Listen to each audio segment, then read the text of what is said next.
I'm Blair, and this is the Dirtbag Association. I like to weigh in on the resolution of the Telluride ski patrollers strike. And the only reason why I want to weigh in on the resolution is because I already threw my 2 cents in, so the resolution is something I feel like I should talk about. I have a question about the way the strike ended. When the strike finally broke and they went back to work, we didn't get the details of what they actually got, what their demands were, and to what level they were met. We got a lot of vague descriptions of what they wanted, like fair wages, living wage, all those things that are kind of nebulous and don't really have a definition. But when the resolution came, we didn't get concrete numbers. And I'm the type of person that I much rather work towards something that has no knockoff effects, and it's more of a one step forward, no steps back.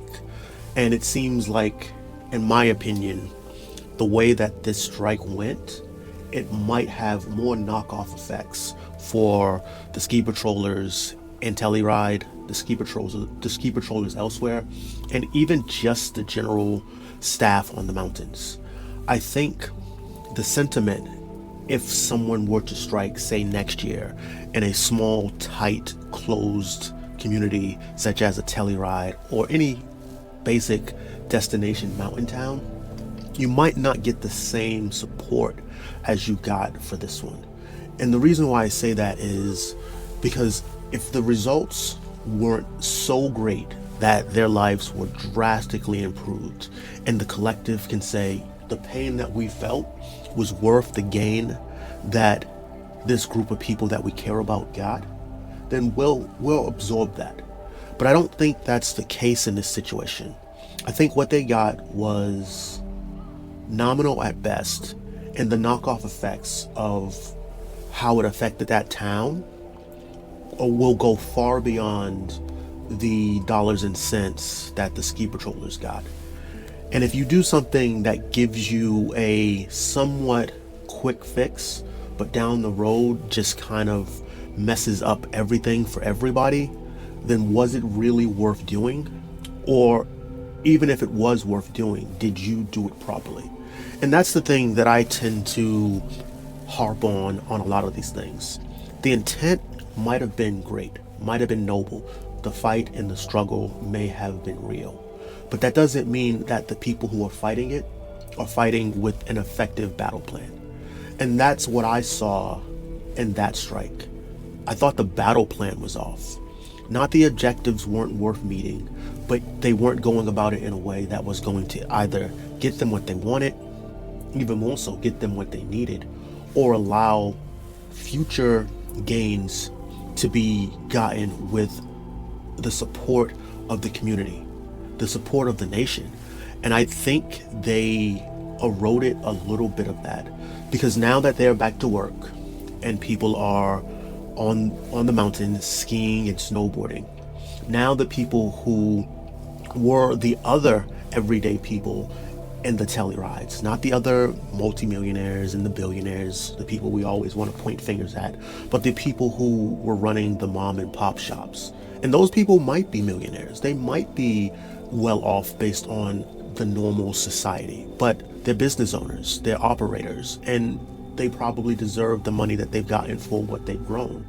But their margins are probably thin, and they're gonna be affected.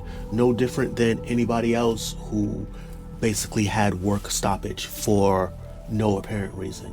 Just think about it. If you were in any situation, any job where you had to pay your bills, and some random group that maybe you believe in, maybe you like, maybe you support, decided to band together and basically take food out of your mouth, make it so that you couldn't pay your bills, you might sit back and show solidarity and support for them for a little while, but for how long? And now that they got what they got, and they're a little hush-hush about it, which kind of leads me to think maybe they didn't get exactly what they wanted, and maybe their negotiations weren't on as strong of a foot as they thought, but they had enough power to shut down an entire economy for a bit. And that's probably not gonna sit well as history recalls it. And that's what I was saying when I first brought up the misplaced rage and thinking about how you should work with the system in order to make the system better for you. It's always a uphill battle when you're trying to chip away at a system that honestly you can't defeat. That town is too expensive. The resources are too few and far between. And the likelihood that the majority of workers are going to be able to live comfortably in that community is really non-existent. And it was non-existent from day one, day two, from the strike, and from honestly in the future. So if you're willing to work there and you want to do it, you have to understand that life's going to be hard. It's going to be a struggle. But if you just see with blinders and think that power to the people is going to defeat a system that is based on economics and pure market forces, you're mistaken. And I think they were mistaken. And that mistake is going to resonate for all the other workers, all the other ski patrollers. Now, when they try to negotiate, they're not going to have a strong footing. They're not going to have the will of the community. They're not going to have maybe the sentiment of the nation. And the people they're negotiating against are going to know that. So maybe they got a few more dollars. Maybe they eased their living situation for a bit, but they didn't help the entire struggle. And when you think about that, you kind of are able to take it out of you're able to take them out of that. This was a noble fight. This was an everyman struggle. And you start to see that there was a little bit of selfishness in what they did as well. So the people who want to point the fingers at the millionaires and the billionaires and the corporation and the business owners saying they're all greedy, greed is a human thing. And a collective can be greedy just as much as a corporation. And that's my 2 cents. I don't think they got what they wanted, and I think the knockoff effects are going to be greater than they realized. I'm Blair, and this is the Dirtbag Association, where our wax is old, our knees are older, but the stoke doesn't melt. See you on the mountain.